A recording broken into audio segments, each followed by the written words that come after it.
and good evening. You're watching The Money Show on ET Now. I'm Mubina Kapasi. This is the show where we discuss everything to do with your personal finances, how to ensure that you're getting your money management right, and we'll guide you and put you on the right path. Well, this is also the show where you can send in any questions or queries that you may be having on, how your investments are doing, where you'd like to kickstart your investment journey from. You can email us. Our email address is themoneyShow@etnow.tv. Well, on today's episode of the show, we'll be talking about the rising cost of living. Inflation, of course, in India has been a persistent issue for the last many years. But here's what's interesting. While your headline inflation number, that's the print that the government releases every month, comes to somewhere between 4% and 7% for the last, 7 to 10 odd years, what's interesting is that there are particularly two categories of expenses which have been increasing at an even faster clip: medical as well as education. Both of these categories are extremely essential in nature. So in such situations, and this is the situation, of course, that is prevailing, how can you ensure that your money keeps up with the burgeoning expenses? We'll be talking about this in today's session of The Money Show, and of course answering your questions and queries. Well, meantime, for our topic for today on The Money Show, let me introduce a very special guest. We have with us Tarun Birani, founder and CEO of TBNG Capital Advisors. Tarun, thanks so much for joining in. I hope you and your family and your team are keeping safe amidst the pandemic. These are certainly testing times for everyone, and I'm sure that you are taking the necessary care and precaution. Well, keeping it with the theme of medical expenses and other expenses, Tarun, there's often a very simple saying in the world of personal finance that expenses don't stop. The only way to get through with this is continuously trying to increase your income. Among the expenses, of course, are the essential ones, right? Like medical expenses, educational expenses, and your day-to-day essential living expenses, rental, groceries, etc. Now, over the years, these expenses have only moved in one direction, and that is up. I'm even talking about the essential expenses. Food expenses as well have only gone higher and higher. So, Tarun, how on an average, rather, in these last few years, what is the degree of rise in these expenses that the average Indian consumer has witnessed? Great. So, inflation.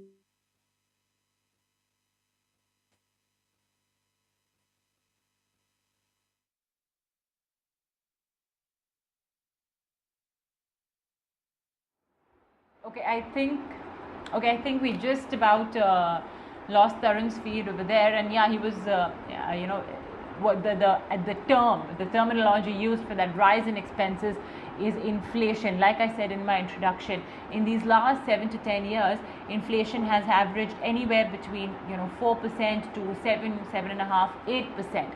Such has been okay. We managed to get Tarun back. So Tarun, yeah, we were talking about this rise in expenses. So this is actually a money enemy. If you ask me, a 1 lakh rupees worth today, in 20 years with a 5% general inflation trend, it will be worth 2.65 lakhs. Just to give you a big number perspective. But it is definitely, inflation is very good for businesses, for the equity markets, because the earning growth, what you see in companies is actually nothing but the inflation. And this is actually which all these companies are benefiting from. And if I look at the last 5-year data, we were anywhere between 4 to 5% in the CPI numbers, and between 2010 to 15, if I look at, it used to be between 6 to 8%. So that has been the general trend of inflation. Yeah.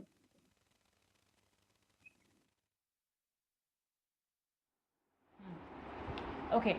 Would you say that, however, this inflation number has, I suppose, been more of a paper number? Because when I look at the way expenses have increased, and I'm talking about something from a medical or an education expense to even something as basic as a taxi expense. We know what has happened to petrol as well, right? Especially in these last couple of months.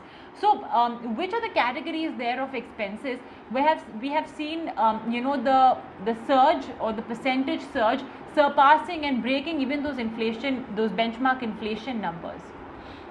Yeah, so inflation has been particularly seen very high compared to the normal benchmark CPI numbers in categories like healthcare and education. To talk on a big number basis, if I have to give you some data, so this is actually double the actual CPI numbers. It has been growing between 8 to 9% on an actual basis. I tried pulling out some data, what used to be a medical cost medical degree, it used to cost anywhere between 10 to 15 lakh rupees in 2007. And as we talk, it cost nothing less than 40 lakhs in a medical college in Tamil Nadu. So this is like rising at a 10% base case. And if it rise at this same 10%, it will be approximately 1.7 crores in 2027. So actually these numbers are actually rising at a very different level for the simple reason everybody wants to make sure their kids have the best education. Everybody wants to have access to the best healthcare, and there are a lot of supply constraints to it. And due to that, you always see there is a inflation trend which is again rising at a very fast pace. Yeah.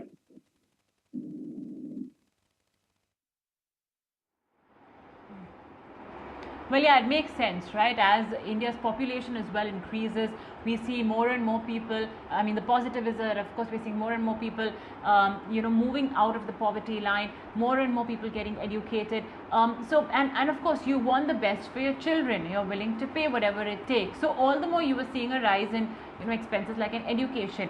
Health wise as well, you will go all out to spend whatever it takes to ensure that you or your loved one are given the best medical treatment. These are essentials, and there's no you can't compromise really on these two heads of expenses. So that may be one of the reasons why you are seeing these two categories of expenses also grow at a much faster clip than your benchmark inflation number. So which brings me to my next and most obvious question then, Tarun.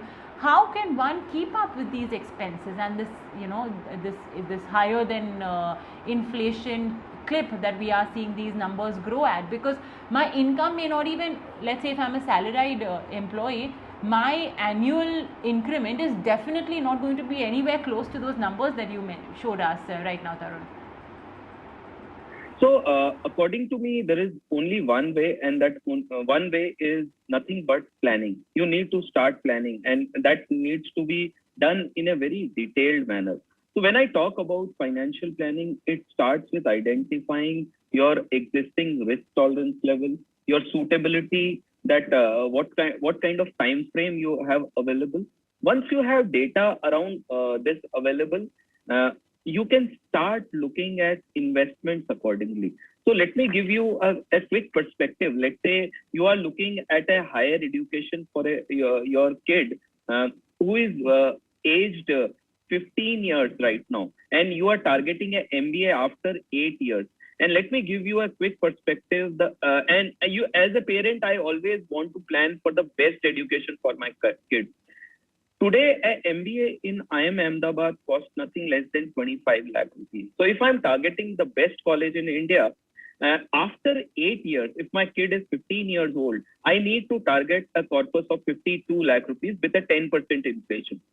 For that, I need to save minimum of 33,000 rupees per month for next 8 years to make sure that corpus is available. If your kid is already 20 years, you have not planned anything, and there is just 3 years available to you, you require a corpus nothing less than 33 lakh rupees. For that, you need to save 75,000 rupees.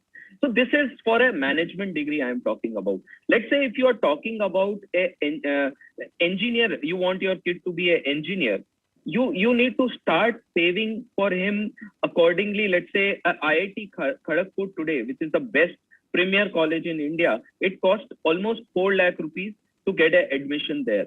A 4 lakh rupees today, with an inflation level, let's say 15 years down the line, you need to save approximately 13 lakh rupees for that. And you need to save some X amount for that purpose. So my first thing is you need to define what are you actually looking at. Are you looking at education in India or outside India? And again, I think as a you don't know which path your kid will go. But it is very important to start planning for the best. And once you start planning for the best, I am sure whatever dreams you have for your kids will be taken care of. Second part on the medical expenses, my only request to everyone is to make sure their mediclaim is taken care of. The entire family need to be covered. As we look at earlier, 5 lakh rupees of mediclaim used to look very high. But as I talk, I have seen people have spent almost 50 lakh rupees on a medical expenses. So it is important to make sure at least a 20 to 25 lakh rupees of floating mediclaim for family is available for us. And once this is there, I think this medical contingency or emergency can be taken care of.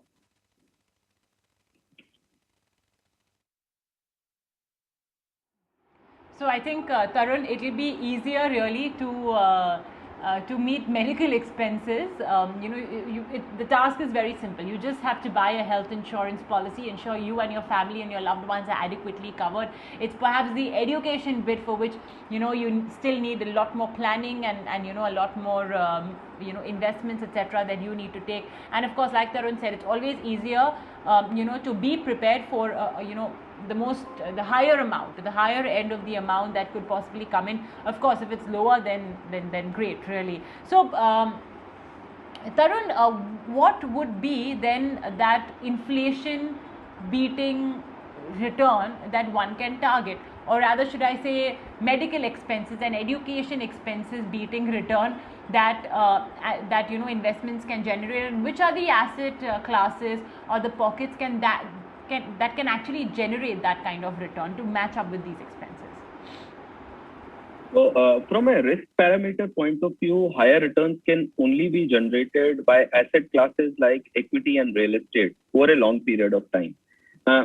We have seen real estate has been highly inconsistent or unpredictable asset class in India. Last 5-6 years, we have not seen any kinds of returns, as well as there is a lot of illiquidity which is coming due to real estate. So only asset which can give you compounding as well as inflation beating returns. When I am talking about inflation beating return, it means almost 4 to 5% more than inflation. So I think equity is the only way to look at. And for that, some bit of smart asset allocation strategies need to be built in. One need to make sure that what is the kind of risk tolerance capability you have, what is your old investment experience, what kind of time frame available for you. Let's say you are targeting a 3-year corpus creation. I don't think you can take a very high level of risk. But if you have a 7 to 10 year kind of time frame available, I think you can look at higher allocation into equities. And that is where that kind of return, almost 13-14% kind of compounding returns have been generated over a period of time. So I think that is like a massive opportunity available for everyone. But the only bit which is required is the planning part and start early. I think my request to everyone would be to start planning as soon as the kid is born, and don't wait for the kid to tell you that I want to go for a medical or an MBA. I think you need to start preempting and start planning for the best mode of education for your kid. And I think that's where you can start looking at introducing asset classes like equity, which can generate you over and above inflation.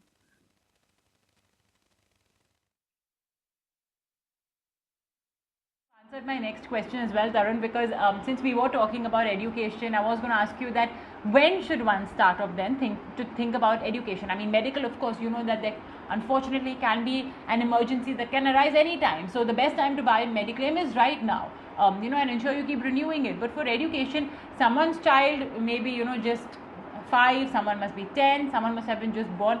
But like Tarun said, start planning the day the child is born. You have more time on your hands, which gives you the flexibility of taking on board more risk, and more risk means more return as well. So this is something that everyone should always keep in mind.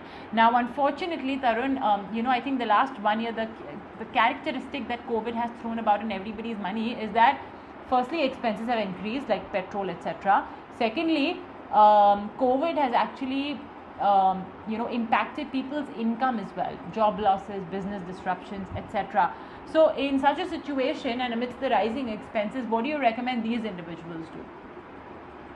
This pandemic has been actually one of the black swan event, and it's like a once in a century kind of event which has happened, and nobody has was able to predict a situation like this will come in.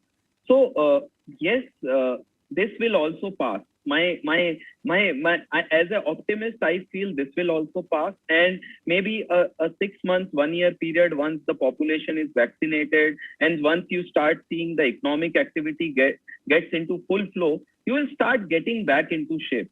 So I feel one should not get overly negative about it, and maybe at this point of time you are not able to save the kind of amount which you were able to save pre-pandemic, but nothing to lose heart. May this time pass by, and whatever best you can do right now. And I have met a lot of families, let's say in technology sector, into a healthcare sector, their incomes have actually grown up. And there I have seen a lot of expenses have gone down. People are working from home, so the transportation costs, there are a lot of costs which has gone down for people. So I think the saving levels have been actually very different for those kind of families. But yes, I know for a lot of families, there has been income losses also. For them, my best suggestion is to take care of the current situation. Make sure you have a good contingency balance available. You need to make sure next 6 months or 1 year of expenses are available with you. And once this time passes and once you get back into the normal shape, you can start planning. No need to get panic about it and get overly negative about it.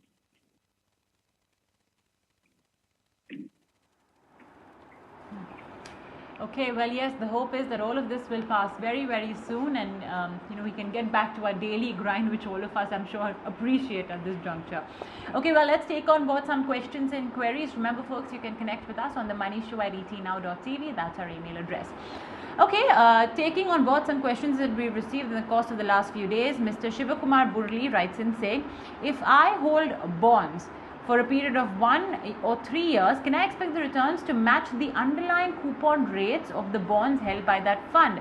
I find market yields are less than coupon rates on a day-to-day basis. They sometimes even rank below bank FD rates of short periods. So I'm sure some of our viewers may be a little perplexed with the terminologies, etc. used, because fixed income is a little bit more complex than equities. They do tend to carry a lot of jargons. But yeah, what are your thoughts, Tarun, on what Mr. Burli is saying? Burli's question is a very relevant one, and I think you need to separate the coupon rate as well as the current yield. The reason for that is these are all traded securities. Once anything which is traded, the current yield and the coupon tends to there is a gap between that, and also there is a factor of expense ratios which comes into play. So there are some bit of categories like rundown maturities which gives you returns in alignment with the coupons which are currently available.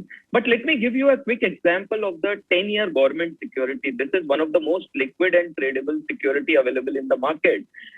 The current coupon of a 10-year GSEC security is 5.85%, but as we talk, the current yield of that is 6.05, and due to that, the bond is trading at a discount, and it is around at 99 level compared to 100 rupees price.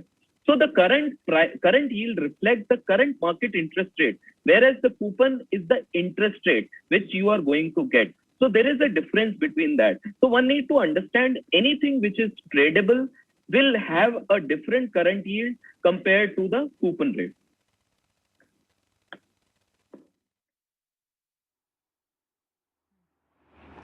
All right, let's see. I think we have time for one more question, a very interesting one. Ferial Majumdar asks, what should be my objective if I'm looking for where to invest? Should I look at what gives me the highest returns or what is least risky? Okay, interesting one at that. So what should be her objective? More returns or more risk? Because, the two, of course, don't necessarily go hand in hand. I think this is a Ferial question is a very deep question if I go deeper into it. And this is a relevant thing for most of the people as I talk. When I meet people, people don't know which path to go. As Mr. Ferial has mentioned that whether I should look at high return or I should look at the least risky one. according to me, the secret sauce or the best one, an objective one to look at is to get into yourself into a financial planning process. You need to start getting into understanding what are your important financial goals in your life. What are your short term, medium term, and long term goals? What is your risk tolerance level? What is your past investing experience? And what is the level of stress in drawdown you are ready to take? Once these questions are clear, you start looking at investments into a very different way. Then if you, let's say you start making buckets, this is the money I want to save for long term. Yes, the returns is a more important point to look at. But when you are looking at, let's say, a 1 year or 2 year investment, you have to look at risk. And in that point of view, you will look at only fixed income or debt security. Yeah. All right. Okay. Okay, Tarun, unfortunately, we're a bit short of time, but thank you so much for joining us today on The Money Show, and keep safe. With that, we'll wrap it up. Thanks for watching.